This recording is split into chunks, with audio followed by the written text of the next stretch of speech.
بسم الله الرحمن الرحيم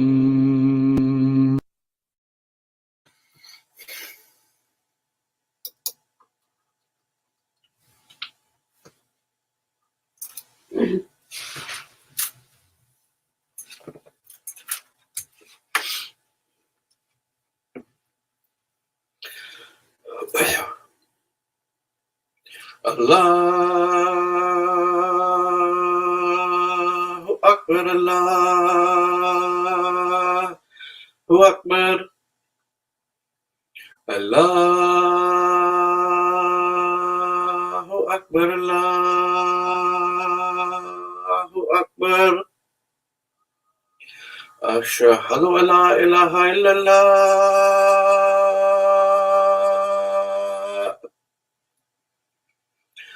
Ashhadu an la ilaha illallah.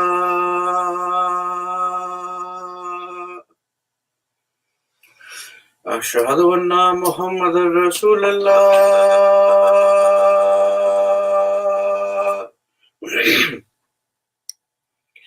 Ashhadu anna Muhammadar Rasulullah.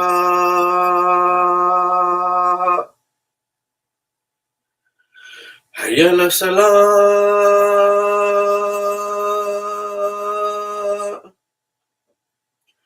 Hayya ala salah.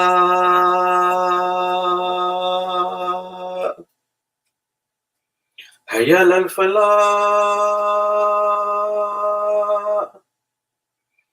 Hayya ala falah.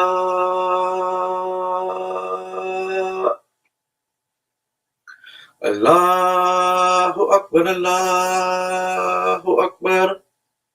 La ilaha illallah.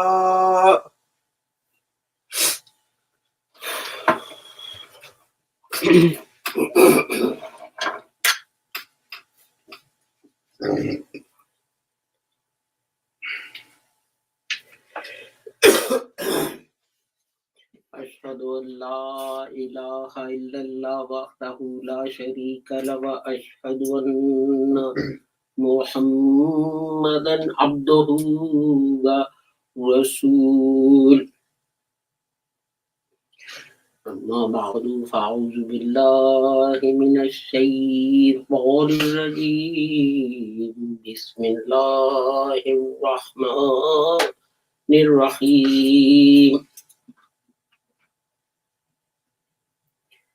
Before I start, I want to remind everyone that during your prayers, please remember to pray for all those who are in need of help or who are ill, etc., that Allah may protect the whole of humanity and keep them safe from harm. This is chapter 5, Al-Ma'idah, verse 51. يا أيها الذين آمنوا لا تتخذوا اليهود والنصارى أولياء بعضهم أولياء بعض ومن يتولهم منكم فإنهم منهم إن الله لا يهدي القوم الظالمين. O you who believe,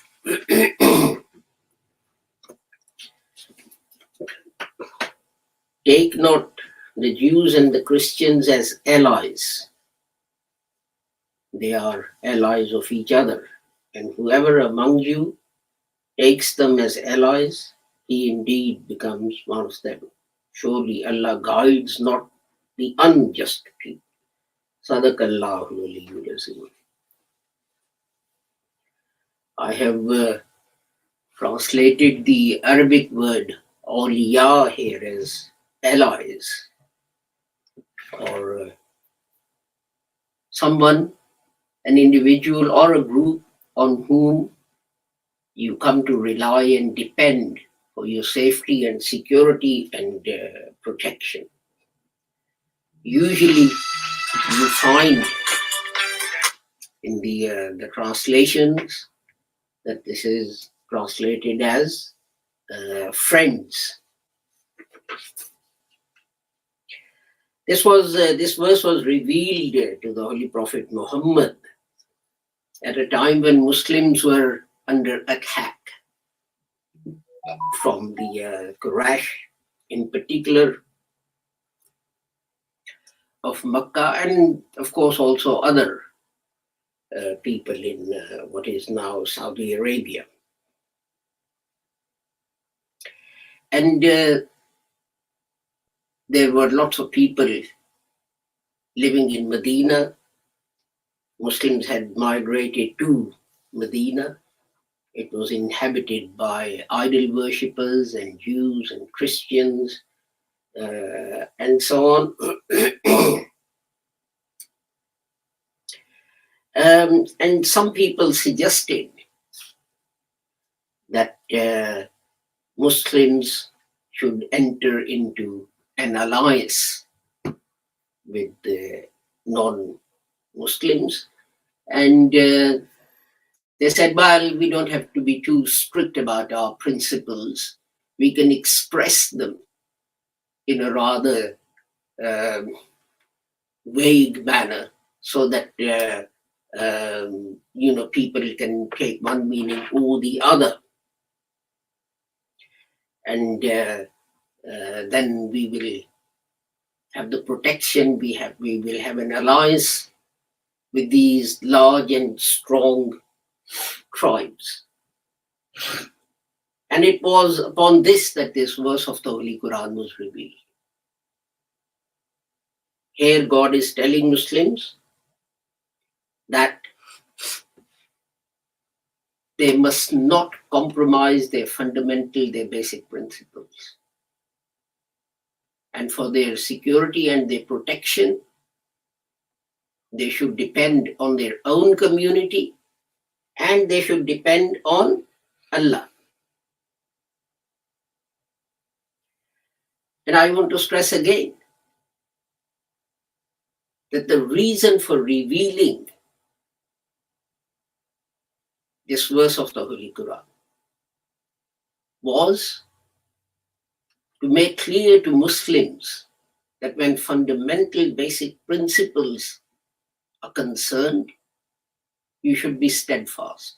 You should clearly state what they are and not fudge them and not express them in a sort of unclear language. And this happens when some heads of state meet and they have a discussion and so on, and there are some matters on which they disagree. The longest amount of time that is spent by their teams is spent on finding the language in which to issue the final communique. So Mr. A and Mr. B can both go back to their countries and claim that they prevailed. Everything went in their favor.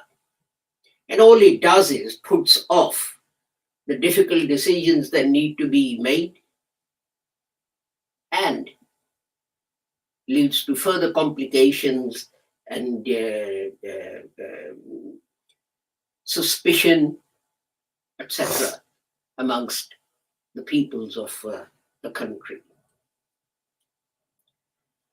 But then ask yourself this question: why should another community worry about the safety and security of Muslims unless there is something in that for them? Why would you do it? Each community wants the maximum benefit for itself. So why would anyone worry about you? That you should go and enter into alliances and contracts and defense treaties etc. I mean, to be brutally frank, what happened when the Arabs did that during the First World War? They entered into an alliance with the British and the French, that they will help them defeat the Sunni Muslim Turks, and at the end, the Arabs will be granted rulership of all the land from Turkey to Saudi Arabia. But what happened? Did that happen? It didn't. Arabs got some land, but the rest was ruled either by the British or by the French. And the British, and the Holy Quran says, they're allies of each other. Jews and Christians, they're allies of each other. So what did Christians do after that? The British issued the Balfour Declaration saying there's going to be a Jewish homeland in Israel. So this verse of the Holy Quran came true, literally came true. But that's not the only nation or only instance. United States supported creation of Israel at the United Nations. And since creation of Israel, they've supported it with money, arms, armaments, political support, everything you can mention.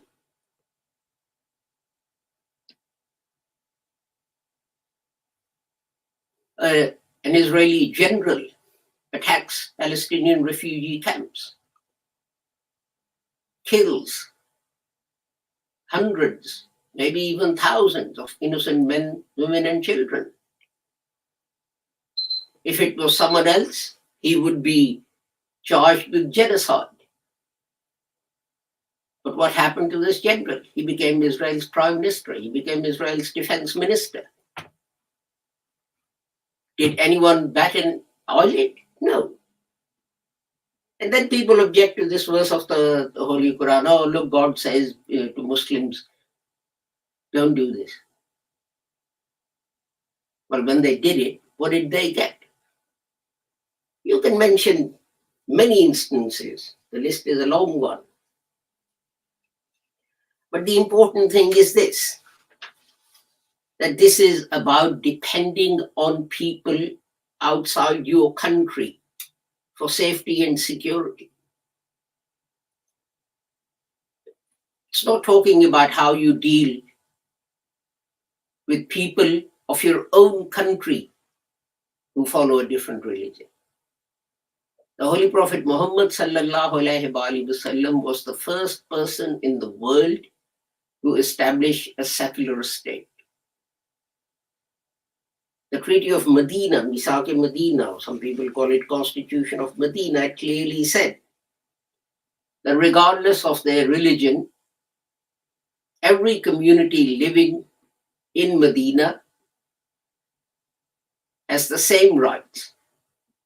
They can hold whatever religion they want, they can preach whatever religion they want, they can worship in accordance with the rules and regulations and rights of whatever religion they follow. There was only one condition, that all people of Medina should be loyal to the state of Medina. That is all. And there were many non-Muslims who, although they paid lip service to this treaty, because they saw Muslims had come, they had established themselves, they were becoming strong. So they paid lip service to this treaty, but at the same time, they didn't want to make enemies of the Quraysh. So they kept in touch with Quraysh. And they kept telling them how Muslims were doing, how the Holy Prophet Muhammad was doing, how they were progressing, etc., etc. And these were the people that some Muslims were suggesting the Holy Prophet enters into a closer alliance. What happens to the Americans who take an oath of allegiance to uphold the Constitution and defend the Constitution of the United States, and then they collaborate with the Chinese or the Russians or some other state, maybe friendly or unfriendly? How are they treated? What happens to the British? Unless you're born British, you have to take an oath on the Holy Quran. Be loyal to the British monarch and carry out their orders. What happens if it's found? Well, what's happened to Shamima Begum, who having taken this oath, then went and joined the this Muslim extremist terrorist organization? I find it amazing that what is perfectly okay for these states to do, it is wrong if it's mentioned in the Holy Quran. But the difficulty is this, that we ourselves misinterpret or misunderstand the Holy Quran. As I said, this is not about the minorities living in your country, if you're in a majority. Let's compare two things which have one happened some years ago and the other happened recently. Some years ago in Jakarta, a Christian was elected as the governor of Jakarta. As you would know, Indonesia is a Muslim majority country. 95% of people living there are Muslims. So what did they do? Did they welcome this? Did they say, look how tolerant we are? We found this Christian, he was the most able person, and we said, become governor of Jakarta? No. Riots broke out in Indonesia with demands that this man should be dismissed and a Muslim appointed. And what was used to justify that? It was this verse of the Holy Quran. There is nothing in this verse of the Holy Quran that justifies those riots. You know, when Muslims came out of Arabia and they conquered North Africa, and they conquered all the way up to Turkey, and they conquered Iran all the way up to India, how many were there? There were only a few thousand of them. So how did they rule over these hundreds of thousands or over these millions of people? Hazrat Umar Radhiyallahu Ta'ala gave one simple instruction to his commanders, and that was, when you conquer a city or a town or an area, and there are people in administration, just make inquiries to see if they're honest. He didn't say make inquiries to see what their religion is. He said make inquiries to see if they're honest. If they're honest, leave them in their place. But if they have a bad reputation for being dishonest or whatever, then remove them and replace them with someone else.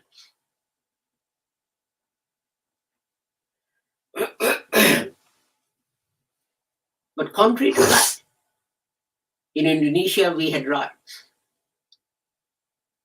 Anyway, that governor, I think, was replaced, and the riots then died down and so on and so forth. Now compare that to the situation in the UK. And last week, a Hindu was elected. The Christian majority, you might say, while he was elected by the Conservative Party, but it was still the Christian majority in that party who elected him as their leader. Muslims take part in elections and they're elected to the parliament and they become Lord Mayors and they become mayors and councillors, and the list is endless. The question I ask you is this: if in Muslim countries a non-Muslim is elected and we are going to riot against them, would the Christians of this country be justified? For example, people in London, are they not justified in coming out and rioting when Sadiq Khan is elected Lord Mayor of London? If not, why not?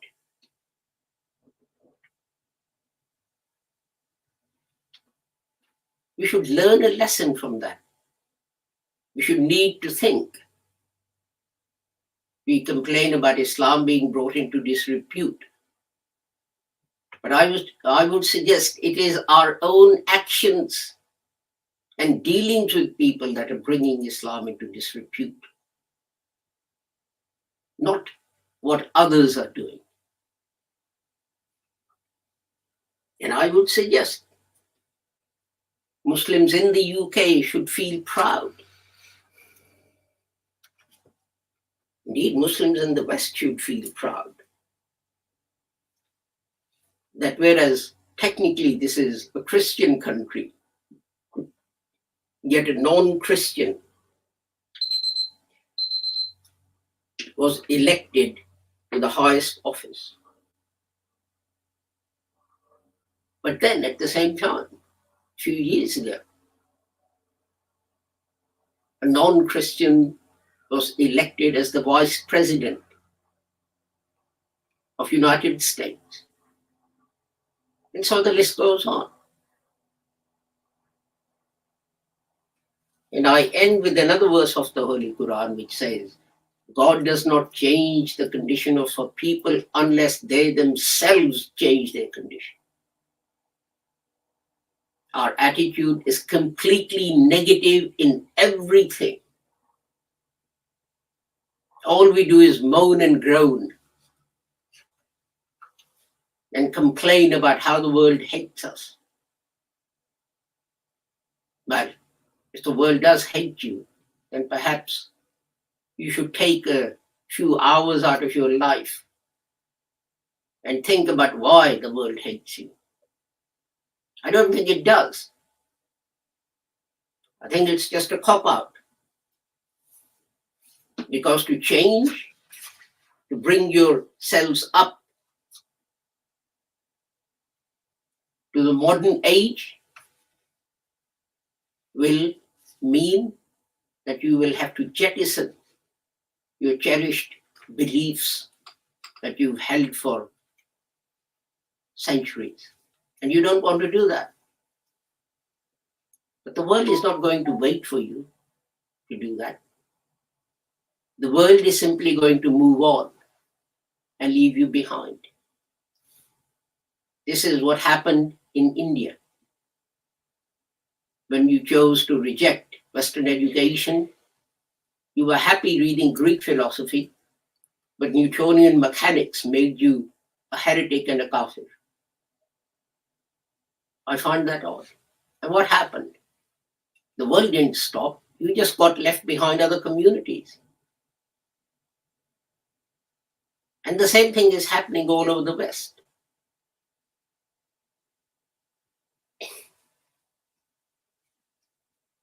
And I've been saying this certainly for 50, 60 years, that Muslims in the West are being left behind further and further because of their archaic and incorrect and un-Islamic and un-Quranic beliefs and views. And if they don't change them, as we can see, they'll be left further and further behind other communities.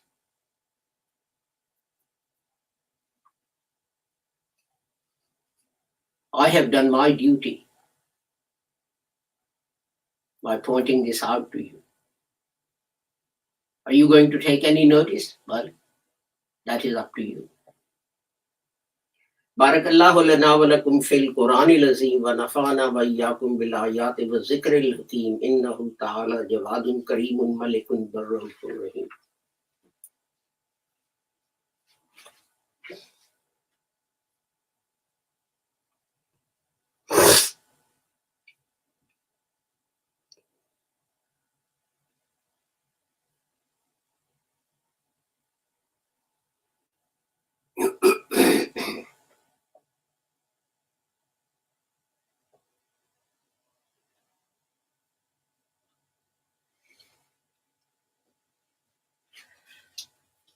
अल्हम्दुलिल्लाह नहमदुहु व नस्तईनुहु व नस्तगफिरुहु व नुमिनु बिही व नतवक्कलु अलैहि व नऊज़ु बिल्लाहि मिन शुरूरि अनफुसिना व मिन सय्यिआति अमालिना मन यहदिहिल्लाहु फला मुदिल्ल लहु व मन युद्लिलहु फला हादिय लहु व अशहदु अन ला इलाहा इल्लल्लाह व अशहदु अन्ना मुहम्मदन अब्दुहु व रसूलुहु। अल्लाहुम्मा सल्लि अला मुहम्मदिन व अला आलि मुहम्मदिन कमा सल्लैता अला इब्राहीम व अला आलि इब्राहीम इन्नका हमीदुम मजीद। अल्लाहुम्मा बारिक अला मुहम्मदिन व अला आलि मुहम्मदिन कमा बारकता अला इब्राहीम व अला आलि इब्राहीम व इन्नका हमीदुम मजीद। अल्लाहुम्मा अंसुर मन नसर दीन मुहम्मदिन सल्लल्लाहु अलैहि वसल्लम वजअलना मिनहुम वक्सुल मन खज़ल दीन मुहम्मदिन सल्लल्लाहु अलैहि वसल्लम वला तजअलना मिनहुम।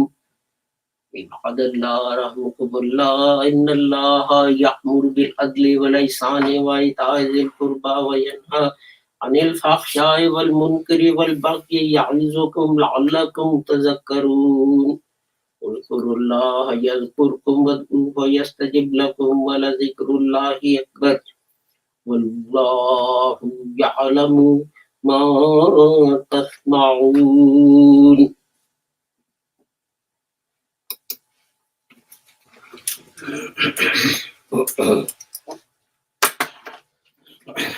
Allahu Akbar, Allahu Akbar.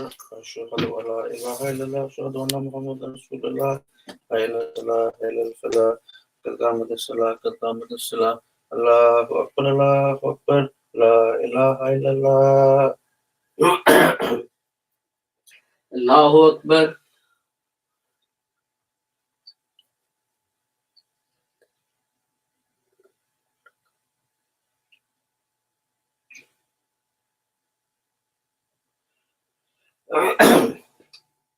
अल्हम्दुलिल्लाहि रब्बिल आलमीन अर्रहमानिर रहीम मालिकि यौमिद्दीन इय्याका नअबुदु व इय्याका नस्तईन इहदिनस सिरातल मुस्तकीम सिरातल लज़ीना अनअमता अलैहिम गैरिल मग़दूबि अलैहिम वलद्दोलीन।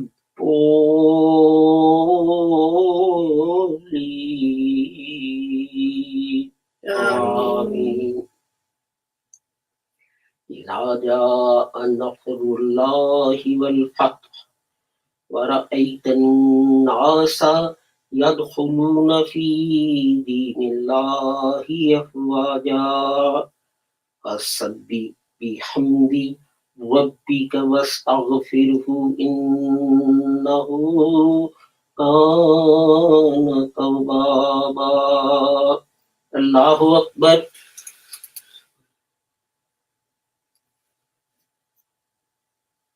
समीअल्लाहु लिमन हमिदा। अल्लाहु अकबर।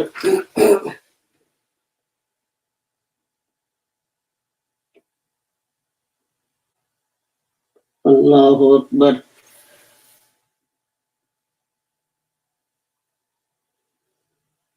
अल्लाहु Akbar.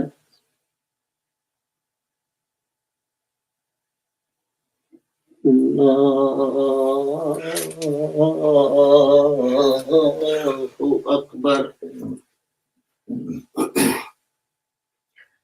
Alhamdulillahi Rabbil Alameen. Ar-Rahman Ar-Rahim. Maliki Yawmiddin. Iyyaka na'budu wa iyyaka nasta'in. Ihdinas siratal mustaqim. Siratal ladzina an'amta 'alaihim ghairil maghdubi 'alaihim waladdallin. Amin. Tabbat yada abi lahabin wa tab. Ma aghna anhu maluhu wa ma kasab. Sayasla naran zata lahab. Wamra'atuhu hammalatal hatab. Fi jidiha hablum min masad. Allahu Akbar.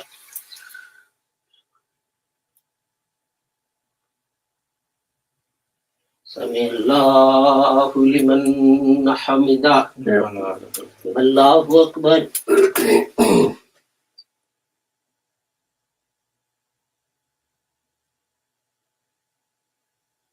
Allahu Akbar.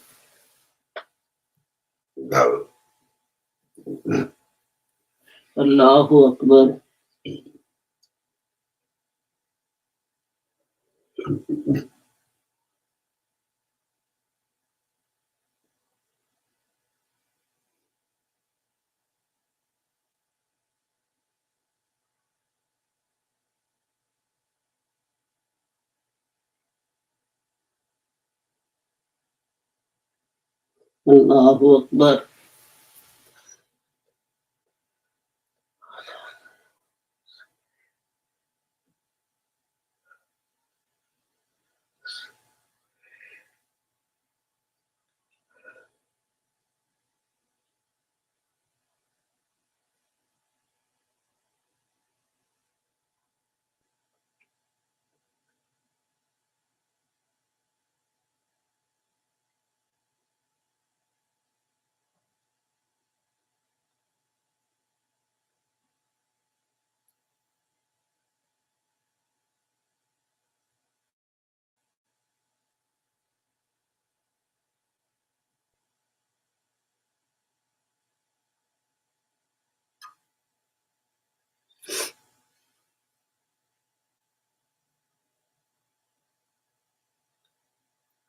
Assalamu alaikum wa rahmatullah.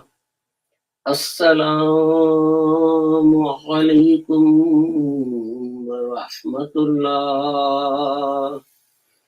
Astaghfirullah. Astaghfirullah. Rabbana atina fid dunya.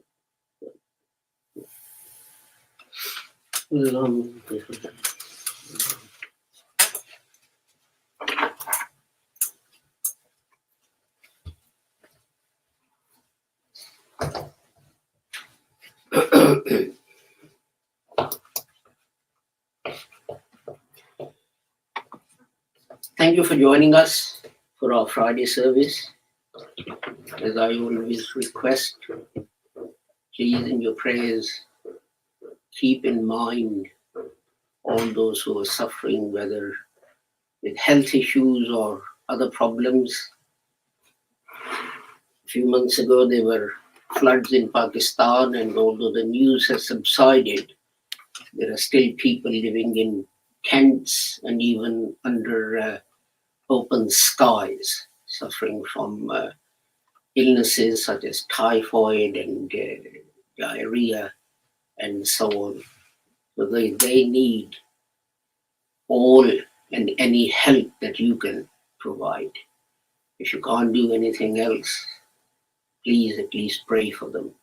And everyone else, especially our brother Jaleel, who under difficult circumstances has continued to work. He's in Italy, and our other members in places such as Cuba and so on, who are facing a hard time because of their association with this organization.